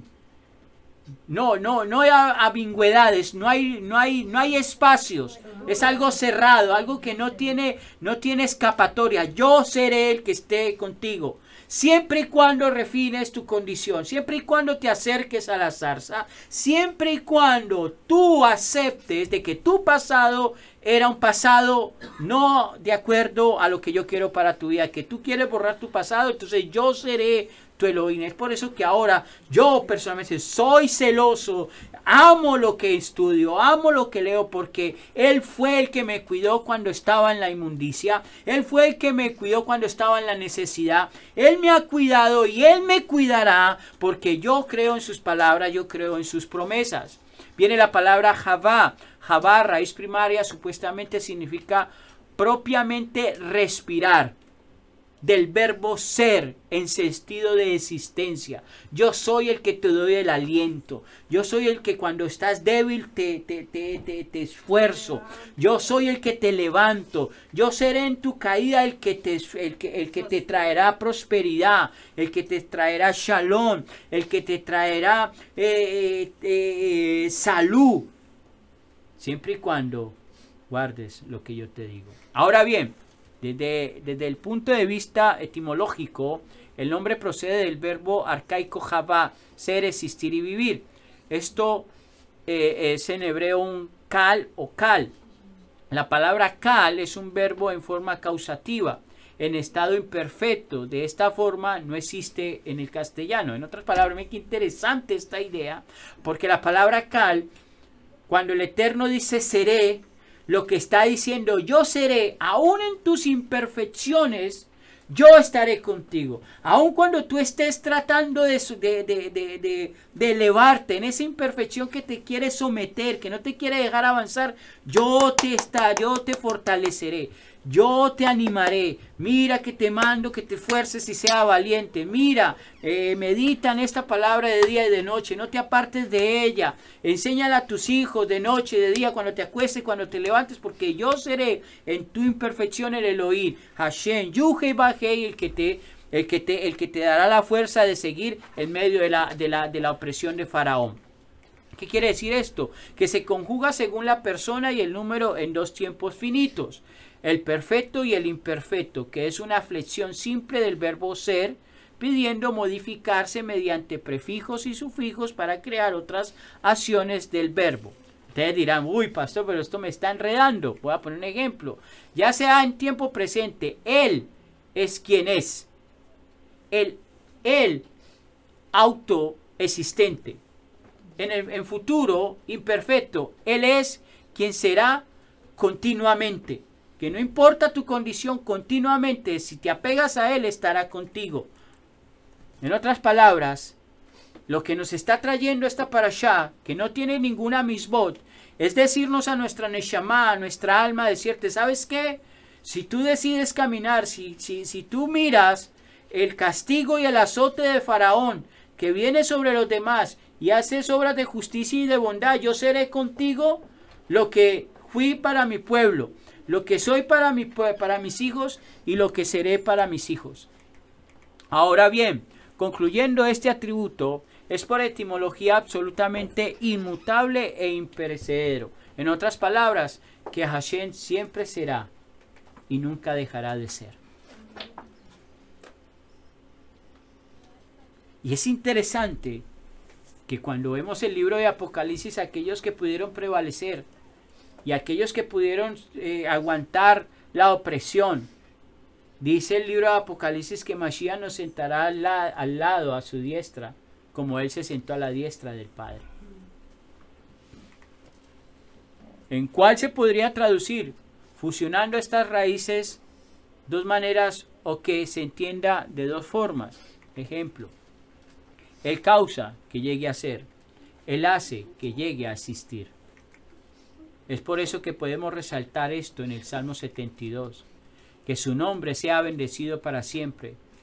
Más que el sol, su nombre permanecerá, y todas las tribus de la tierra serán bendecidas en él. Todas las naciones lo llamarán bendecido.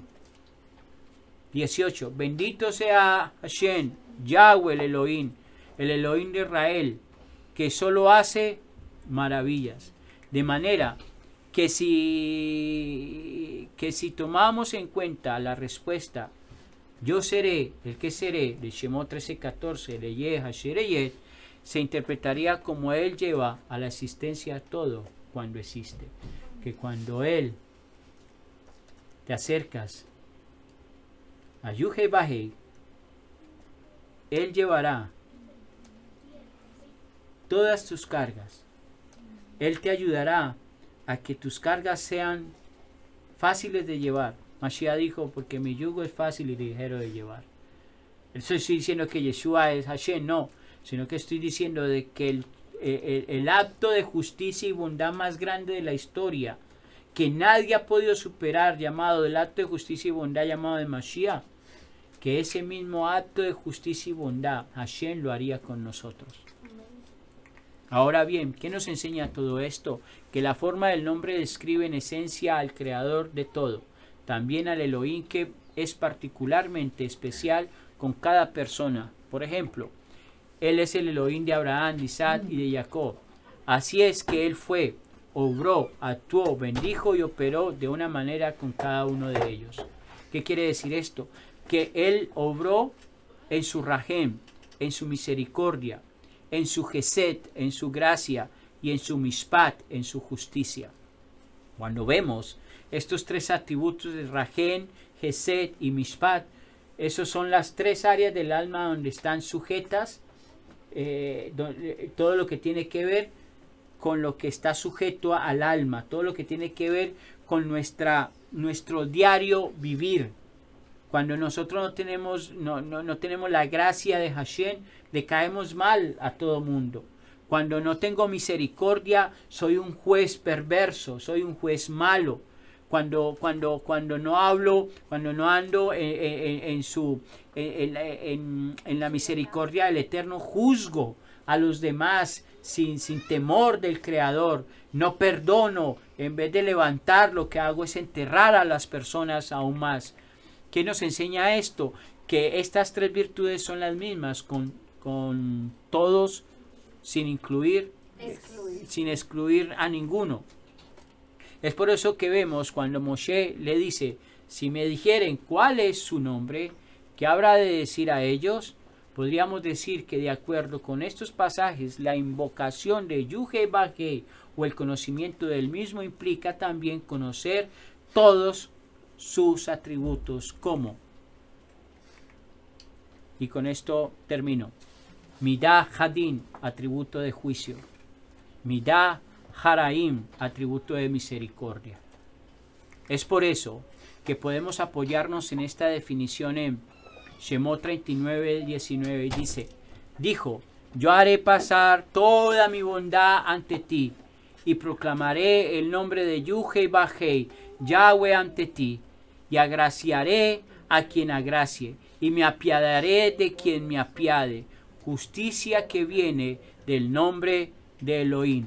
Y Romanos nos dice 9:15, pues a Moshe le dice, tendré misericordia de quien tenga misericordia y tendré compasión de quien tenga compasión. El Salmo 124, y con esto cierro, nuestro socorro está en el nombre de Yuhei Yahweh, que hizo el cielo y la tierra. Amén, amén y amén. Baruch Hashem, para mí ha sido una enseñanza esencial de cómo rectificar, cómo el Eterno a través de Faraón quiere que yo me eleve, cómo quiere el Eterno que a través de Faraón, de Misraín, de lo que te oprime, de lo que te deja sin espacios, el Eterno quiere glorificarse. Por eso Él va a ser tu Elohim. Si tú tienes la emuná puesta en Él, Él es el que va a crear que todo lo que te rodea se someta a la voluntad divina para que tú puedas prevalecer.